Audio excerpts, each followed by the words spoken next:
संसार में कोई नहीं है, आप ही मेरी नैया के पालनहारे हैं।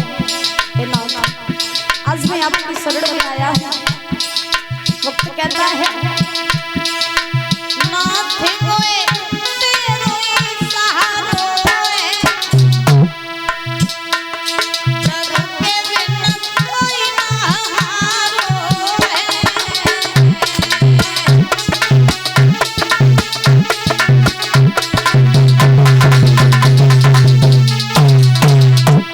अरे नाथ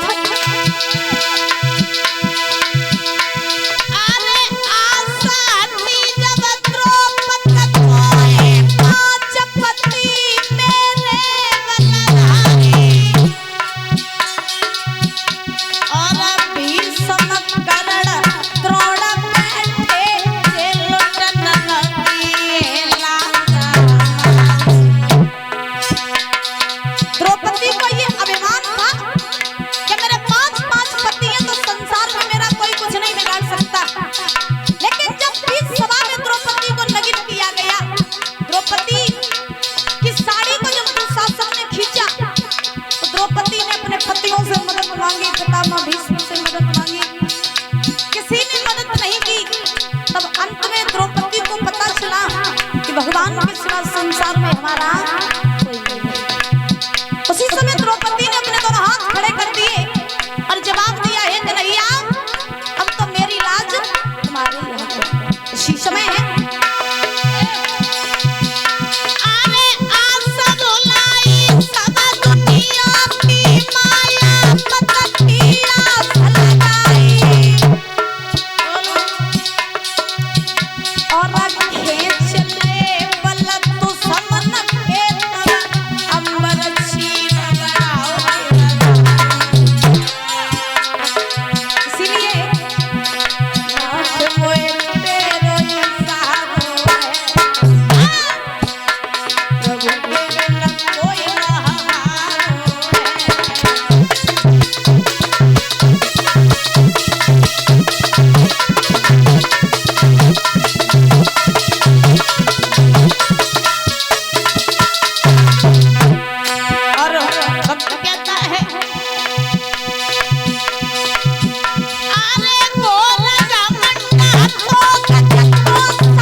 दुनिया तो सारी मतलब की है। इसी समय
उसी समय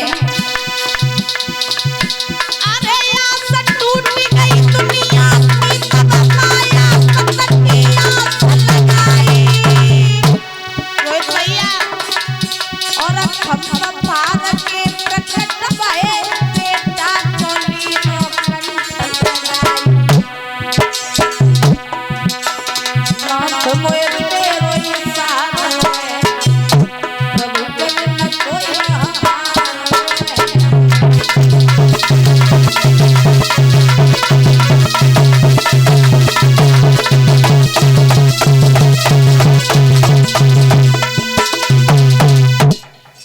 बोले गोविंद भगवान की। आदरणीय सबसे अच्छा अगर कुछ है तो वो केवल और केवल दुख है। सबसे अच्छा अगर कुछ है, क्यों? क्योंकि कहा जाता है कि इंसान के ऊपर जब दुख आते हैं तो कम से कम इंसान भगवान को याद तो करता रहता है, और सुख में तो महाराज लोग भूल ही जाते कि भगवान कौन से कौन नाम बैठे हैं। हाँ, तो सबसे अच्छा होता है दुख, क्योंकि महाराज विद्वान भी कल्पना करते हैं बड़े सुंदर शब्दों में, क्या सुख के माथे सिल पड़े, देखा सुख के माथे सिल पड़े, जो हरि हृदय से जाए, बलिहारी का दुख को जो हर से दियो मिलाई, ओ प्यारे हर से दियो मिलाई।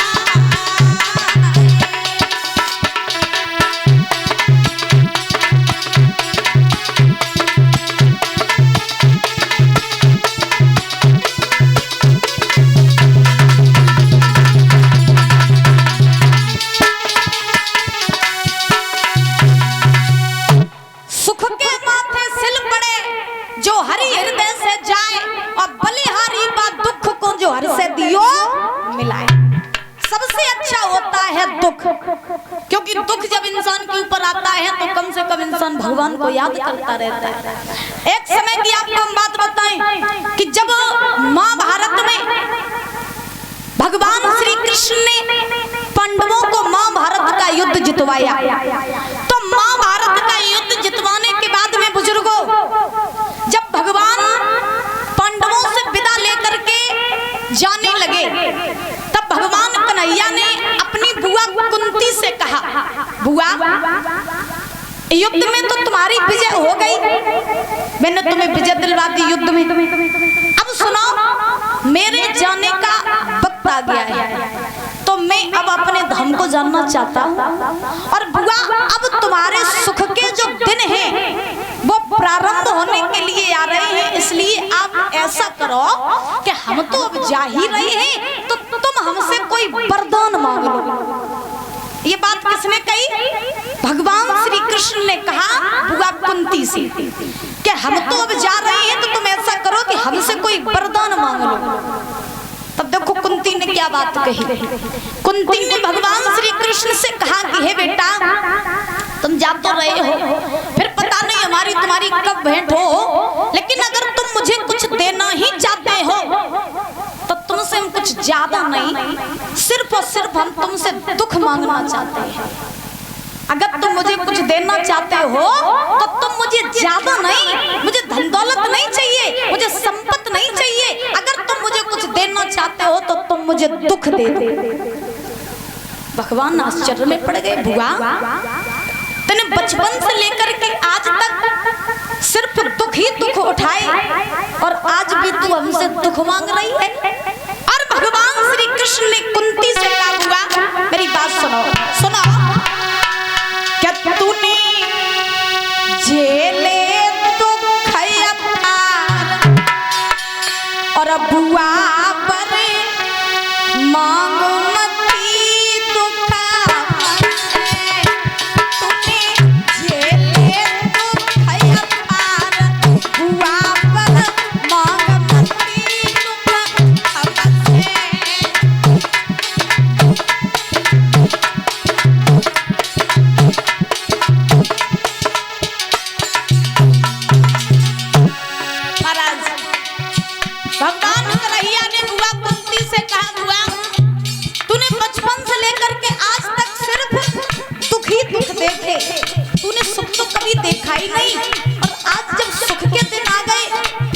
हमसे दुख मांग रही है, सुनो।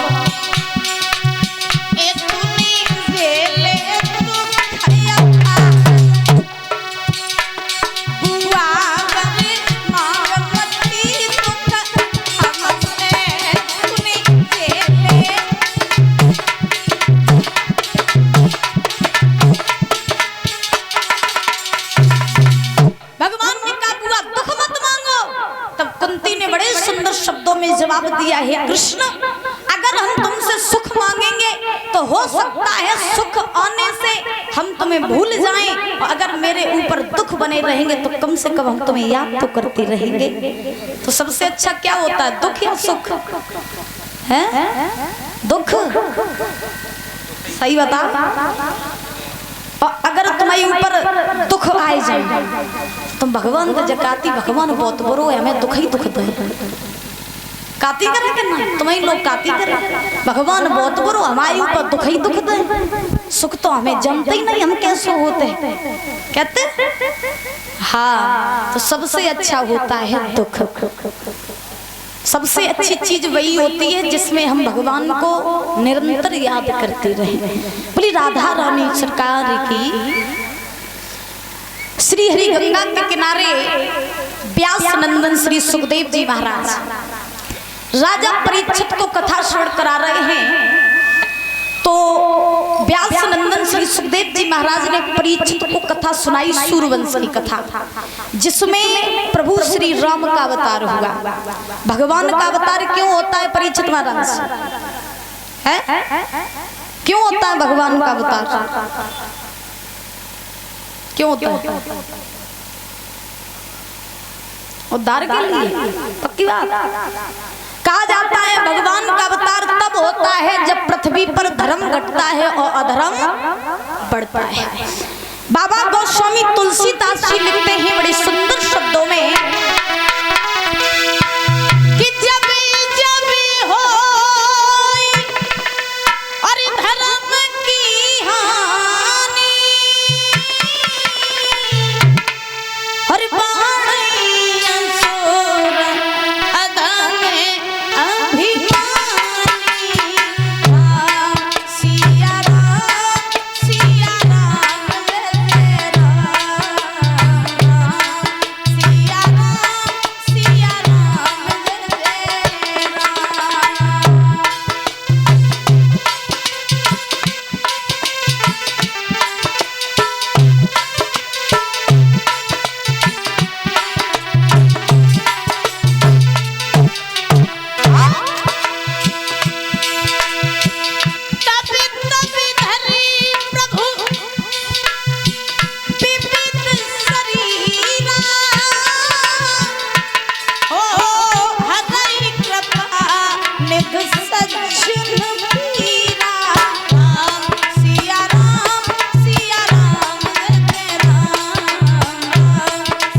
जब जब होई धर्म की हानि और बाहड़ई असुर अधम अभिमान, तब तब धरि प्रभु विविध शरीरा और हरई कृपा निध सज्जन पीरा। जब धर्म घटता है और अधर्म बढ़ता है तब महाराज भगवान का अवतार होता है। धर्म की स्थापना करने के लिए हमारे प्रभु अवतार लेकर के आते हैं। इसीलिए सूर्यवंश में प्रभु श्री राम का अवतार हुआ था त्रेता युग में। देखिए भागवत जी में ये रामायण का जो प्रसंग है ये संक्षेप में दिया गया है। सबसे ज्यादा भागवत जी में चंद्रवंश का वर्णन आया है। परीक्षित को सुखदेव जी महाराज ने जब सूर्यवंश की कथा सुनाई तो सुनाने के बाद में परीक्षित ने सुखदेव जी महाराज से कहा, नाथ आपने मुझे बताया कि प्रभु श्री राम का अवतार हुआ, कृपया करके आप हमें एक प्रसंग सुना दीजिए। तो जवाब दिया कौन सा प्रसंग? परीक्षित ने सुखदेव जी महाराज से कहा कि आप मुझे वो पावन प्रसंग सुनाइए जिसमें प्रभु श्री कृष्ण का अवतार हुआ। वो श्री कृष्ण जो मेरे दादा परदादाओं के साथ में रहे और रह करके जिन्होंने महाभारत का युद्ध जितवाया, पृथ्वी पर आकर के जिन्होंने अनेकों राक्षसों को मारा, धर्म की स्थापना की, तो कृपया करके आप मुझे उन्हीं श्री कृष्ण के चरित्र का वर्णन करा दीजिए। वो चरित्र सुनने के लिए हम बड़े ही उत्सुक हैं। जो इतने वचन कहे तो ध्यान रखना। परीक्षित महाराज, सुखदेव जी महाराज ने कहा कि हे परीक्षित, अगर तुम चंद्रवंश का प्रसंग सुनना चाहते हो तो हम तुम्हें जरूर सुनाएंगे। चंद्रवंश में कहा जाता है कि सबसे पहले हुए नारायण। बुजुर्गों, सबसे पहले हुए नारायण, नारायण के पुत्र हुए ब्रह्मा, ब्रह्मा के पुत्र हुए अत्रि और अत्रि के पुत्र हुए श्रीमान चंद्रमा। और इन्हीं चंद्रमा से चंद्रवंश का प्रारंभ हुआ। अब सुनो कि चंद्रवंश में कौन कौन राजा हुए। चंद्रवंश महाराज चंद्रमा के पुत्र हुए हैं बुद्ध, बुद्ध के पुत्र हुए हैं पुरुरवा और इन पुरुरवा के पुत्र हुए 6। अच्छा बुजुर्गों, देखिए कहा जाता है वंशावली तो बहुत बड़ी होती है कि नहीं? वंशावली बहुत बड़ी होती है। जैसे मान लो, एग्जाम्पल दे रहे, जैसे मान लो कि आपसे ही पूछा जाए कि ज्यादा नहीं आप अपने दादा के दादा के दादा के दादा के नाम बता दो, तो कोई बता ही नहीं? बताओ, कोई बता लेगा? कोई नहीं बता पाएगा ना, क्योंकि कहा जाता है कि मनुष्य को ज्यादा से ज्यादा 4 या 5 पीढ़ियों तक नाम याद रहते, उसके बाद नाम याद नहीं रहते। तो देखिए वंशावली तो बहुत बड़ी है। हम किसी बाप की औलाद हैं तो मेरे बाप का भी कोई बाप होगा, फिर उनके बाप का भी कोई बाप होगा। अब ऐसा कहा जाए कि शुरू से ही अगर तुम अपने दादा परदादा को नाम याद रख लो तो कोई नहीं रख पाए, है ना? तो वंशावली तो बहुत बड़ी होती है। लेकिन चंद्रवंश में भागवत जी में ये जो संक्षेप में वर्णन आया है वो हम आपको सुना रहे हैं। पुरुरवा हुए, पुरुरवा के घर में 6 पुत्र हुए। इसी चंद्रवंश में एक राजा हुए जिनका नाम पड़ा गाधी, और गाधी के पुत्र हुए विश्वामित्र, और विश्वामित्र के घर में 100 बालकों ने जन्म लिया। उसके बाद इसी चंद्रवंश में एक राजा हुए जिनका नाम पड़ा नहुस, और नहुस महाराज के घर में 6 बालकों ने जन्म लिए। नहुस महाराज के घर में दूसरे नंबर के लड़का थे जिनका नाम था याति। तो याति का विवाह हुआ था शुक्राचार्य की पुत्री थी जिनका नाम था देवयानी। देवयानी के साथ में याति का विवाह हुआ। इन देवयानी के यहाँ पर बालक ने जन्म लिया जिनका नाम पड़ा यदु, और यदु के ही वंश में हमारे श्री कृष्ण का प्राकट्य हुआ। कहा तो यहाँ तक जाता है कि यदु के वंश में 56 पीढ़ियों के बाद, कितनी पीढ़ियों के बाद? 56 पीढ़ियों के बाद में यदु के वंश में श्री कृष्ण का प्राकट्य हुआ। बोलिए गोविंद भगवान की। 56 पीढ़ियों के बाद में यदु के वंश में हमारे श्री कृष्ण आए। इसी चंद्रवंश के राजा थे जिनका नाम था आहुक। क्या नाम था? आहुक। और आहुक का शासन चला था मथुरा पर।